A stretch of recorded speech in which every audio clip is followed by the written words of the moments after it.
Good morning, everybody. Hopefully you are all doing well. If you're watching this the day it's intended to be watched, it is Friday the 30th of October. If you're watching it any other day, well, it is whatever day it is. Tomorrow is, of course, Halloween, so I wish everybody a happy Halloween and let the kids be safe as they go.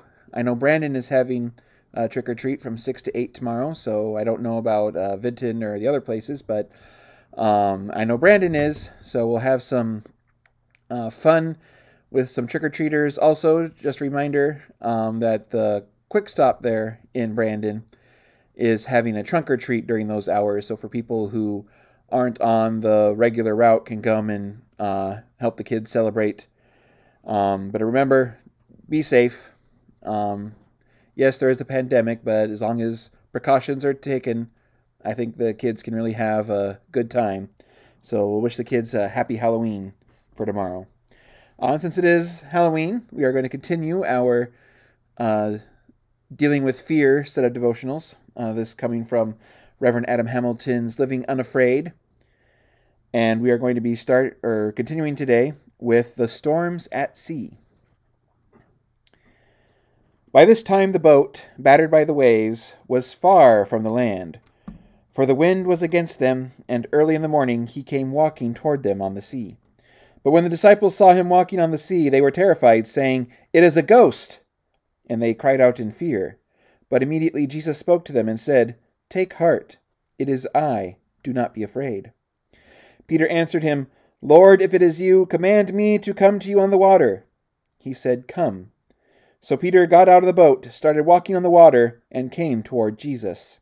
But when he noticed the strong wind, he became frightened, and beginning to sink, he cried out, "Lord, save me!" Jesus immediately reached out his hand and caught him, saying to him, "You of little faith, why did you doubt?" When they got into the boat, the wind ceased, and those in the boat worshipped him, saying, "Truly, you are the Son of God." And that comes from the Gospel of Matthew, chapter 14, verses 24 through 33. On my last visit to the Sea of Galilee, a terrible storm woke me up in the middle of the night, with the sound of the wind howling through the trees. I stepped outside and tried to imagine how it must have felt when the disciples were caught in such a storm, in the dark in the middle of the lake. It would have been terrifying. There are two distinct episodes in the Gospels that involve Jesus, the disciples, and storms on the Sea of Galilee. In one story, Jesus was in the boat with the disciples, napping, exhausted, when the storm arose. None of them wanted to bother him, but as the storm intensified, they became frightened. Finally, they woke Jesus, crying, "Lord, help us! We're going to drown!" Sometimes I wonder what they expected him to do. Man an oar? Help with a sail? Whatever it was, it is clear that they were not expecting him to do what he did. Jesus got up and gave orders to the winds of the lake, and there was a great calm. Can you imagine what it must have been like in awe? In awe, the disciples said to one another, "Who is this that even the wind and the waves obey him?" But the fishermen among them had a clue. There were certain verses from the Psalms that fishermen clung to when the storms came up. Psalm 65, 89, and 107. Each notes that God calms the storms at sea. The disciples were beginning to see that their teacher was no ordinary man. The second of the storm accounts at sea took place at night, and in the story Jesus was not in the boat with the disciples. As evening approached, he told them to take the boat out and head back to the other side of the lake without him. Normally, it might take an hour for a little boat to cross from one side of the lake to the other. At its widest, the Sea of Galilee is 8 miles from east to west. But as the sun set that evening, the winds picked up and shifted. Soon the waves were washing over the bow of the boat, tossing it to and fro. It was in the midst of the disciples' struggle that Jesus came to them, climbed into the boat with them, and calmed the wind and the waves. The story was not told merely to entertain, or to teach us what Jesus did so long ago. It was intended to teach us that Jesus also comes to us in the midst of our storms. As Jesus approached their boat, walking on the water, they cried out in fear, thinking that he was a ghost. In Mark and John's accounts, Jesus climbs into the boat, and the storm immediately calms. I love this image. When you invite Jesus into the boat with you, the storms of fear and anxiety begin to subside. Matthew adds one detail to the story that Mark and John leave out. While the storm was raging and Jesus was approaching, Simon Peter shouted the most preposterous thing. "If it is really you, Jesus, walking on the water, bid me to join you." Had Peter lost his mind? What kind of request was this? Jesus bade Peter to step out of the boat and join him in the sea. You no doubt know the story. Many of us learned it as children. Peter steps out of the boat and begins walking on the water towards Jesus. Remarkable! Then a strong wind came up. Peter took his eyes off of Jesus and began to sink. He cried out to Jesus, who rescued him. They both climbed into the boat, and the storm subsided. Why does Matthew include this part of the story? I think it's because he wants us to see that if we focus on the storm instead of Jesus, fear will take us down. But I also think he wants us to know that at times Jesus invites you to step out of what's safe, comfortable, and easy to join him on the sea, where the real action is. As I write these words, a group of men in my congregation are in Central America helping to construct new wing on a school. Some felt a tinge of anxiety as they left, knowing that the murder rate in the small country is 10 times that of the United States. Yet they still went. To bless the children in the community. They are among so many in our church who routinely overcome their fears to serve others in places or ways that are unfamiliar or that evoke a bit of anxiety. Why then do they do it? Because they sense Jesus calling them to step outside their comfort zone. Jesus is in the boat with you. Trust him.